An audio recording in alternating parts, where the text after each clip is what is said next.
नमस्कार। कृषि से जुड़ी महत्वपूर्ण जानकारी लेकर किसानों के द्वार हम लाए हैं पूसा समाचार। पूसा समाचार के इस अंक में मैं डॉक्टर गिरिजेश मेहरा और मैं डॉक्टर कपिला शेखावत पूसा समाचार के सभी दर्शकों का हार्दिक स्वागत करते हैं। गिरिजेश जी, हमें बड़ा हर्ष है कि किसान लगातार जानकारी हेतु अपने नए नए विषय हमें भेज रहे हैं। दर्शकों के सुझाव के आधार पर पूसा समाचार के इस अंक में हम एक नया सेगमेंट पूसा व्हाट्सएप सलाह शुरू करने जा रहे हैं। इसके अलावा और इस अंक में क्या खास है? जी कपिला जी, आज के अंक में हम दर्शकों को समन्वित कृषि प्रणाली, मशरूम उत्पादन, पपीते की खेती के विषय में जानकारी देंगे। साथ ही साथ हम आपको स्वीट कॉर्न और बेबी कॉर्न के उत्पादन तथा मौसम की जानकारी भी देंगे। किसान भाइयों, समन्वित कृषि प्रणाली इंटीग्रेटेड फार्मिंग सिस्टम को अपनाकर आप अपनी आय में वृद्धि कर सकते हैं। खासतौर पर लघु व श्रीमांत किसानों के लिए यह प्रणाली आय के साथ साथ पोषण सुरक्षा भी सुनिश्चित करती है। बिल्कुल, और पूसा संस्थान में लघु एवं सीमांत किसानों हेतु समन्वित कृषि प्रणाली मॉडल तैयार भी किया गया है, जिसमें सब्जियों, फलों, मशरूम इत्यादि की समन्वित खेती की जाती है। इस विषय पर और अधिक जानकारी दे रहे हैं पूसा संस्थान के हमारे विशेषज्ञ डॉक्टर वीके सिंह जी। ये हम लोगों ने सीमांत कृषक जिनकी औसत भूमि 1 एकड़ है, उसके लिए एक मॉडल बनाया है। यह एक स्पेशलाइज्ड मॉडल है। इस मॉडल में हम लोगों ने 600 मीटर स्क्वायर एरिया में प्रोटेक्टेड कल्टीवेशन, जिसमें हम ऑफ सीजन वेजिटेबल खीरा, टमाटर, शिमला मिर्च इनका उत्पादन कर रहे हैं। और इस 600 मीटर स्क्वायर एरिया से हमको तकरीबन 90,000 रुपये की शुद्ध आमदनी मिले, यानी कि प्रति स्क्वायर मीटर एरिया से लगभग 150 रुपये हमें शुद्ध आमदनी मिलती है। इसी प्रकार हम लोगों ने बाकी एरिया अलग अलग सब्जियां, जो हमारी देसी सब्जियां हैं या कुछ एक्जोटिक विदेशी सब्जियां हैं, उनको भी हम लोगों ने यहाँ पर लगाया हुआ है। और इस तरह का हम लोगों ने सब्जियों का एक कैलेंडर तैयार किया है कि वर्ष भर किसान के खेत से सब्जियां निकलती रहें और मार्केट के लिए उपलब्धता बनी रहे। सब्जियों के साथ हम फलों की भी खेती कर रहे हैं, जैसे फालसा है, अमरूद है, अनार है। इसके अलावा इनका जो अवशिष्ट है, जैसे भूसा होता है या मक्के की कड़वी होती है, इन सारे को हम लोग प्रयोग कर रहे हैं मशरूम के रूप में।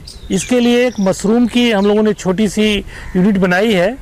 इसमें हम वर्ष में 3 फसलें मशरूम की ले रहे हैं। एक तो दूधिया मशरूम, जिसको कि हम लोग जून से लेके सितंबर तक लेते हैं। उसके बाद अक्टूबर से हम लोग बटन मशरूम, और उसके बाद हम ऑयस्टर मशरूम। तो 3 तरह का मशरूम हम साल भर उगा रहे हैं। और इस 15 बाई 15 स्क्वायर मीटर कमरे से अलग अलग सतहों पे मशरूम उगाकर हम लगभग 60,000 रुपये की शुद्ध मशरूम से आमदनी पा रहे हैं। मशरूम को उगाने के बाद फिर जो अवशेष मिलता है वो काफ़ी पोषक तत्वों में ज़्यादा होता है। उसमें सारे पोषक तत्व भारी मात्रा में, उसको पुनः हम सब्जियों में प्रयोग करते हैं, मिट्टी में मिलाते हैं। तो अगर हम इंटीग्रेटेड फार्मिंग सिस्टम इस मॉडल को इस तरह अपनाते हैं तो ऑर्गेनिक उत्पाद हम स्वयं कर सकते हैं, जो कि हमारे स्वास्थ्य के लिए भी अच्छा होगा। हमारे इनकम को तो बढ़ा ही रहे हैं हम, साथ में हमारा इन्वायरमेंट भी सुरक्षित हो रहा है। मशरूम उत्पादन किसानों के लिए एक बहुत अच्छे उद्यम के रूप में उभर रहा है तथा देश भर में कई किसानों ने पारंपरिक खेती के साथ साथ मशरूम उत्पादन भी शुरू किया है। जी बिल्कुल, इसके साथ साथ मशरूम उत्पादन किसानों के लिए आय वृद्धि का भी एक उत्तम स्रोत है। आइए आपको सुनवाते हैं पूसा संस्थान के विशेषज्ञ डॉक्टर राजीव कुमार सिंह जी को। मशरूम आप जानते हैं कि एक तो सबसे बड़ा जो शुगर पेशेंट हैं रोगी, उसके लिए रामबाण का काम करता है। जो हृदय वाले हैं उनके लिए अच्छा काम करता है, और जो जिनकी मोटापा है उनके लिए भी बहुत काम अच्छा करता है, क्योंकि आप देखेंगे इसमें ये कोलेस्ट्रॉल फ्री होता है मशरूम। तो इसको आप कर सकते हैं। और मार्केट में आप देखेंगे बहुत तरह के मशरूम हैं, लेकिन बाजार में अभी भी जो प्रचलित है बटन मशरूम है। बटन की खेती के लिए अधिकतम जो तापमान होना चाहिए 20 डिग्री से अधिक नहीं होना चाहिए। अगर पूरे साल आपको करना है तो उसमें आपको वातानुकूलित का प्रबंध करना पड़ेगा, जिससे कि पूरे साल में आप कम से कम 3 से 4 मशरूम की खेती ले सकते हैं। और जो किसान भाई बटन की खेती आप करते हैं तो बटन की खेती करने के लिए जो है आप इसको एक तो जो भी उसमें आपका जो गेहूं का जो भूसा होता है उसको ट्रीटेड करके किया जाता है। उसको पहले तो फॉर्मलिन से ट्रीटेड करते हैं, ट्रीटेड करने के बाद फिर उसको जो है करीब 16 से 20 घंटे के लिए उसको पॉलीथीन शीट से ढक देते हैं। फिर उसको हम खोल देते हैं कि उसमें फॉर्मलिन की जो स्मेल है वो खत्म हो जाए। फिर उसके बाद जब भी हम उसको जो है मॉइस्ट करके उसमें जो स्पाम होता है उसको मिक्सअप करते हैं। मिक्सअप करके उसको हम जो है छोड़ देते हैं करीब जो है 1 हफ्ते के लिए, जिससे कि उसमें पूरा फंगस जनरेट हो जाए। और फिर ऊपर उसके जो है एक केसिन जो है वर्मी कंपोस्ट टाइप की एक आती है, कार्बनिक खाद है, उसको एक लेयर उस पर बिछा देते हैं। तो जैसे लेयर हम बिछाते हैं तो मशरूम का उत्पादन जो है आने लगता है। तो जब भी आप उत्पादन आने लगे तो जब भी आप तुड़ाई करते हैं, तुड़ाई करने के बाद जो है हमेशा एक पतली सी लेयर जो है केसिन को आपको डालना है, जिससे कि मशरूम उत्पादन आपको अच्छा मिलेगा। फलों की यदि हम बात करें तो पपीते का जिक्र अवश्य होता है। चाहे वो समन्वित कृषि प्रणाली हो या केवल फलों की खेती, किसान पपीते को अवश्य उगाते हैं। जी बिल्कुल, और इसलिए जो किसान पपीते की खेती कर रहे हैं इस समय उन्हें जो समसामयिक उत्पादन तकनीकें प्रासंगिक है उनके बारे में पूरा ज्ञान जरूर होना चाहिए। और इस विषय पर और अधिक जानकारी दे रहे हैं पूसा संस्थान के विशेषज्ञ डॉक्टर जयप्रकाश जी। पपीता बहुत ही महत्वपूर्ण फसल है, खास करके किसानों के लिए उत्तर भारत, मध्य भारत, पूर्वी भारत और दक्षिण भारत में। सितंबर और अक्टूबर के महीने में हम सामान्य रूप से रोपाई करते हैं। इसके बाद दोबारा हम फरवरी और मार्च के मौसम में रोपाई करते हैं। इसलिए आगे की पौध तैयार करना और इस समय की रोपाई दोनों जानना अति आवश्यक है। ऐसे में किस्मों का चुनाव बहुत ही महत्वपूर्ण हो जाता है। किस्में 2 तरह की होती हैं, जिसमें नर मादा अलग अलग होते हैं। उन्हें हम द्विलिंगी किस्में कहते हैं, जैसे पूसा नन्हा, पूसा ड्वार्फ और पंत पपीता 1। और कुछ किस्में ऐसी होती हैं जिसमें मादा और उभयलिंगी पौधे होते हैं। उनमें हैं जो प्रजातियां, उनमें अर्का सूर्या, अर्का प्रभात, रेड लेडी, सिंटा, ये ऐसी प्रजातियां हैं जिसमें सभी पौधों में फल आता है। अगर आप पूसा नन्हा या पूसा ड्वार्फ जैसी किस्मों का चुनाव कर रहे हैं तो आपको पौध से पौध की दूरी 1.5 मीटर या 5 फीट कह सकते हैं, और वही आपकी कतार से कतार की दूरी होगी।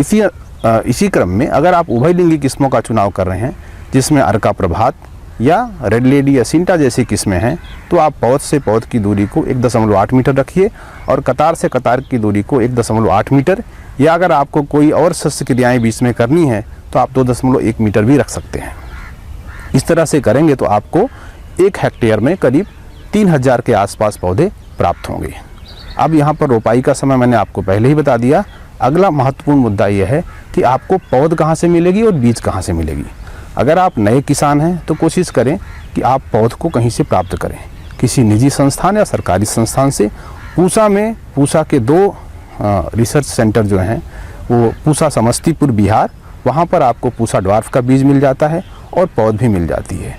लेकिन जहाँ तक हमारे इंदौर सेंटर की बात है, जहाँ पर पूसा नन्हा का बीज मल्टीप्लाई किया जाता है, वहाँ से आपको पूसा नन्हा का बीज मिल सकता है। ध्यान यहाँ पर ये रखें कि 1 ग्राम में करीब 50 बीज होते हैं और आपको 1 एकड़ में या 1200 पौधे के आसपास की आवश्यकता होती है।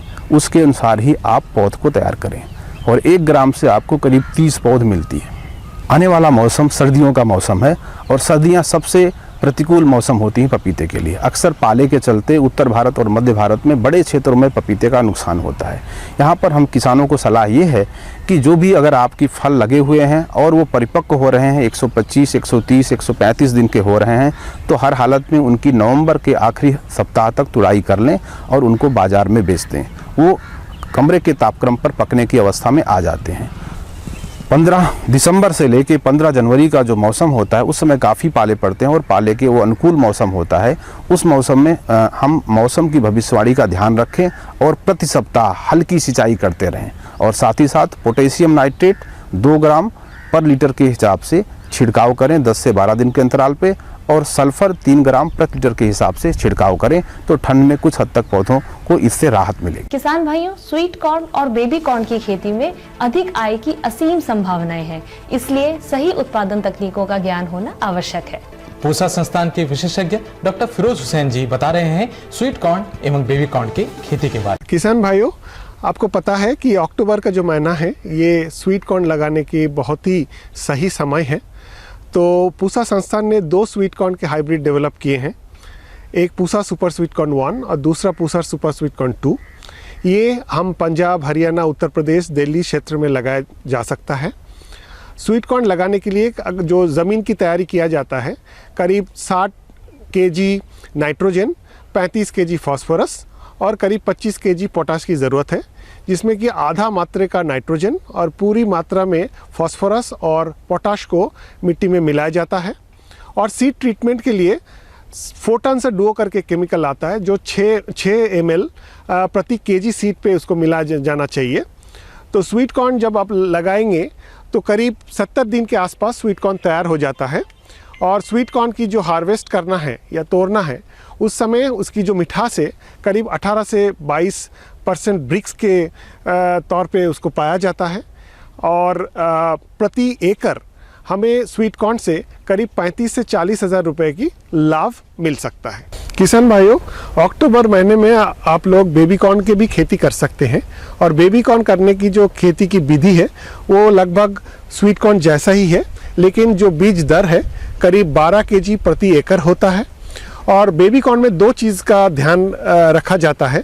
तो बेबी कॉर्न में जो सिल्क निकलता है, उस सिल्क निकलते ही उसको तोड़ने का ज़रूरत है, नहीं तो अगर वो ज़्यादा हो जाता है तो वो अंदर का जो बेबी कॉर्न है वो हार्ड हो जाता है और उसको क्वालिटी भी ख़राब हो जाती है।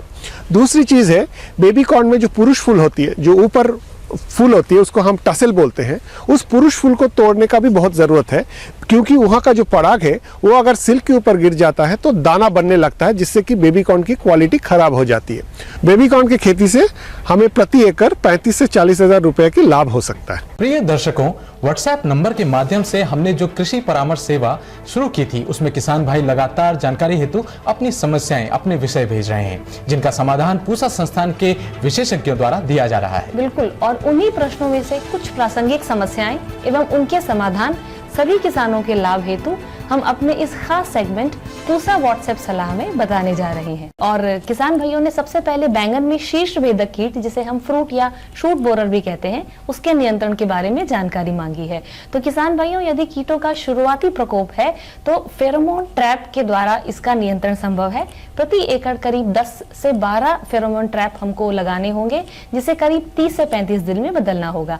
यदि प्रकोप ज्यादा है तो कभी कभी रासायनिक नियंत्रण के बारे में भी सोचना चाहिए। और जो रसायन है, कीटनाशक है, जिसका नाम है क्लोरेंट्रेनिलीप्रोल, इसकी करीब 100 मिलीलीटर मात्रा 250 लीटर पानी में घोल बनाकर यदि 1 एकड़ में हम छिड़काव करते हैं तो इस कीट से का नियंत्रण संभव है। एक और विषय पर किसान भाइयों ने जो जानकारी मांगी है वो है नींबू के पौधे में कीटों का प्रकोप, जिसमें थ्रिप्स और पत्ती भेदक या जिसे हम लीफ माइनर कहते हैं, ये प्रमुख कीड़े हैं।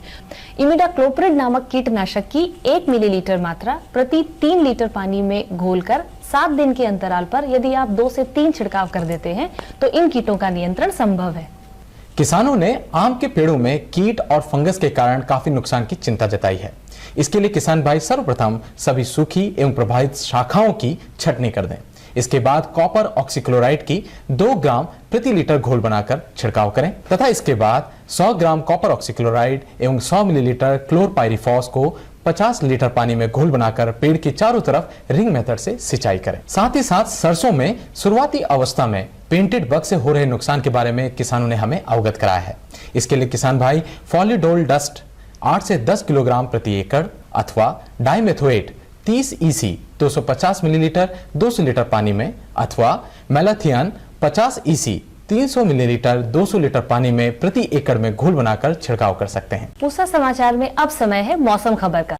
भारत मौसम विज्ञान विभाग द्वारा दिए गए वर्षा पूर्वानुमान के अनुसार अगले 3-4 दिनों में असम, मेघालय, नागालैंड, मणिपुर, मिजोरम, त्रिपुरा, तटीय और दक्षिण आंतरिक कर्नाटक, केरल, तमिलनाडु, पौंडीचेरी और कराईकल में अलग अलग स्थानों पर भारी वर्षा की संभावना है। प्रिय किसान भाइयों, बहनों एवं दर्शकों, आशा करते हैं पूसा समाचार का यह अंक आपको जरूर पसंद आया होगा। आप सब दर्शकों से अनुरोध है कि अधिक से अधिक संख्या में हमारे संस्थान के चैनल को सब्सक्राइब करें और पूसा समाचार के हर अंक का लाभ उठाएं। हमारे फेसबुक पेज और ट्विटर हैंडल को भी जरूर फॉलो करें।